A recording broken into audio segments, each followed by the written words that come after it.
কিন্তু কথায় কথায় রাস্তায় নেমে যায়নি।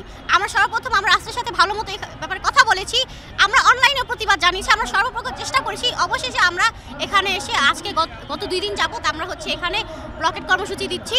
তাও কিন্তু আমরা দেখবেন আমরা কিন্তু মানবিকভাবে দিচ্ছি। এখানে আমরা অ্যাম্বুলেন্স যাওয়ার সুযোগ করে দিচ্ছি, যাদের প্রয়োজন হচ্ছে আমরা তাদেরকে যেতে দিচ্ছি। আমরা কিন্তু অমানবিকভাবে কোনো কিছুই করছি না। আর আরও একটা কথা, যে পথচারীদের যে ভোগান্তি সৃষ্টি হচ্ছে, এখন দেখেন আমি এই দেশের নাগরিক, পাশাপাশি আমি এখানে শিক্ষার্থী। আমার সুযোগ সুবিধা দেখা যেমন রাষ্ট্রের কাজ, তেমনই পথচারীদের সুযোগ সুবিধা দেখা রাষ্ট্রের কাজ। তাই রাষ্ট্রে কেন তার কাজ করতে ব্যর্থ হচ্ছে, এই প্রশ্ন রাষ্ট্রকে করা উচিত। এই প্রশ্ন আমাদের করা উচিত না, এই প্রশ্ন পথচারীদের করা উচিত না। আমাদের সকলেরই একটাই প্রশ্ন, যে রাষ্ট্র কেন আমাদের দিকে তাকাচ্ছে না। তারা যদি আমাদের দাবি মেনে নিত, তাহলে কিন্তু আমরা এভাবে রাস্তায় আন্দোলন করতাম না। কারণ আমাদের ঠিকানা কিন্তু রাস্তা না। আমরা শিক্ষার্থী, আমরা ক্যাম্পাসে থাকবো, আমরা পড়াশোনা করবো, আমরা পড়ার টেবিলে থাকবো। আমরা কেন রাস্তাঘাটে কর্মসূচি করব? এটা তো আমাদের সাথে যায় না।